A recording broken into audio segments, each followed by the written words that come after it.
Your brain is getting lazy, not because you're getting older, not because your IQ secretly expired, because your brain loves shortcuts. Think about how often you drive somewhere and barely remember the journey, or walk into a room and immediately forget why you went there. Your brain isn't broken, it's automated, and automation is fantastic until it isn't. Imagine hiring an employee who's incredibly efficient. They finish repetitive tasks faster every week. Sounds great. Until one day they stop paying attention entirely because they've done it 1,000 times before. That's basically your brain. The good news? You can wake it back up, not by reading another productivity book you'll forget next Tuesday, and definitely not by buying some Boost Your IQ in 48 Hours course from a guy standing next to a rented Lamborghini. You wake your brain up by forcing it to solve unfamiliar problems. Today, we're going to do exactly that. 5 simple exercises. No meditation, no complicated neuroscience. Just quick challenges that make your brain work a little harder than it's comfortable with. And that's exactly where improvement happens. Let's start with one that looks almost embarrassingly simple. The Schulte Table. Imagine a 5x5 grid filled with the numbers 1 through 25, completely random. Your goal is to find every number in order as quickly as possible. Sounds easy. Then you actually try it. Suddenly, your eyes start bouncing around the screen like you've lost your contact lens. Here's the challenge. Always begin with the number in the center. Then, work your way through every number in order. Try to finish in under 30 seconds. Ready? Let's see what your brain can actually do.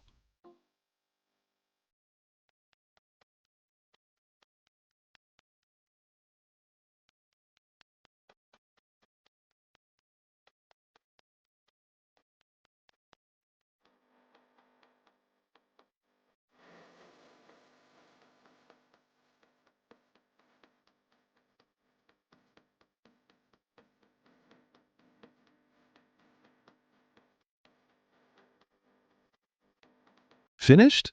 Whether you made it or not, honestly, doesn't matter, because this isn't a test, it's training.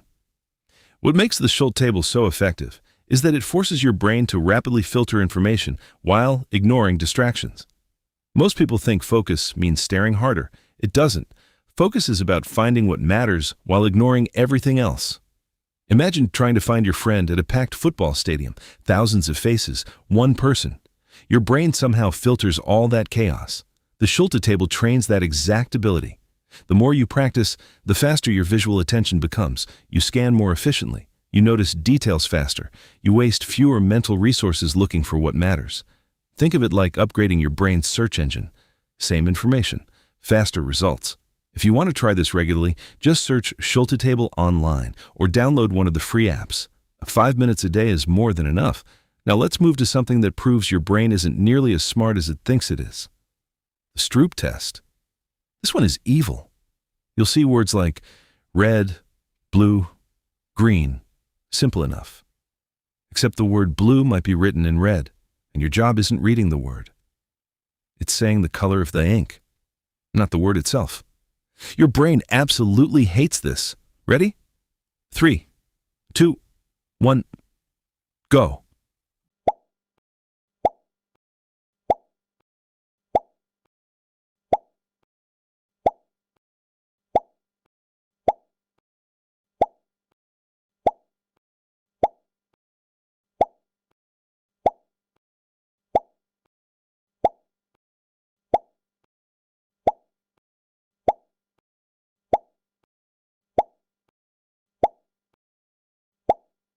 Weird, wasn't it?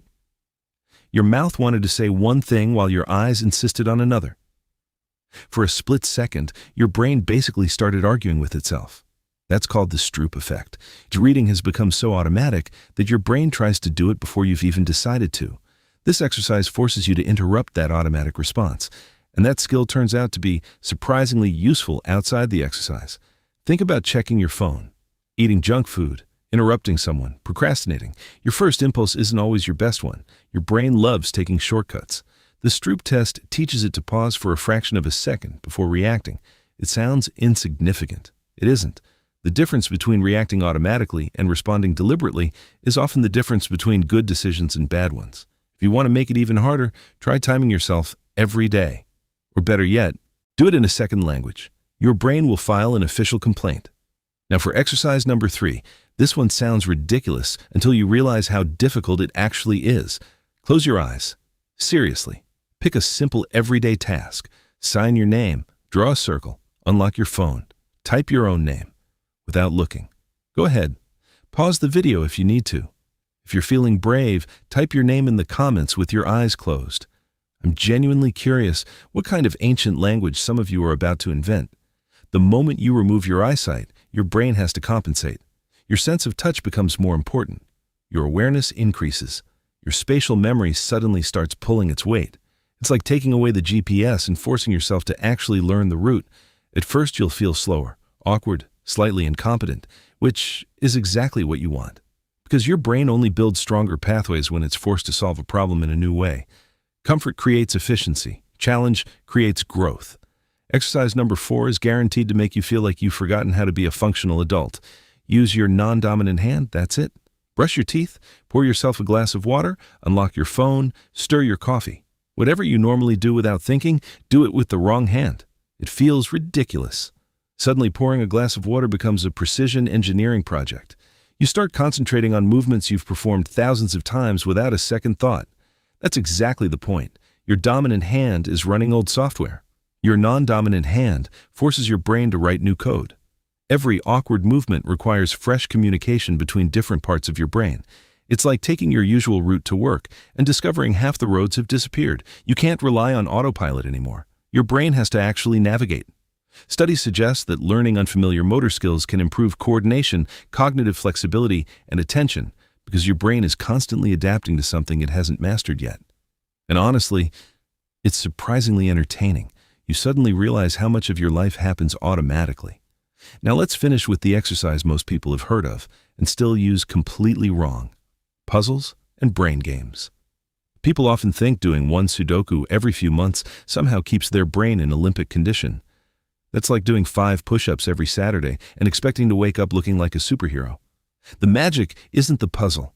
It's the challenge. Your brain improves when it's solving problems it hasn't already mastered. Chess, logic puzzles, pattern recognition games, crosswords, memory games, anything that forces you to think instead of simply react. The important part is that it stays difficult. The moment you can solve something without really thinking, your brain starts switching back into energy-saving mode. Remember the idea we started with? Your brain loves efficiency. Unfortunately, efficiency and growth are rarely roommates. If you enjoy brain training apps, there are plenty worth trying. Apps like Peak, Lumosity, or Elevate can be fun ways to keep challenging yourself for a few minutes each day. Just don't make the mistake of thinking the app is doing the work. Your brain is improving because you're solving unfamiliar problems. The app is just where those problems happen to live. And if there's one idea connecting every exercise in this video, it's this: your brain doesn't get stronger by staying comfortable. It gets stronger by being slightly confused. The Schulte Table forces your attention to work harder. The Stroop Test interrupts automatic thinking. Closing your eyes wakes up senses you normally ignore. Using your non-dominant hand forces new neural pathways to form. Puzzles keep your brain solving instead of coasting. Notice the pattern? None of these exercises are difficult because they're physically demanding. They're difficult because they interrupt autopilot. That's the real workout. Most people think brain training means memorizing facts. It doesn't.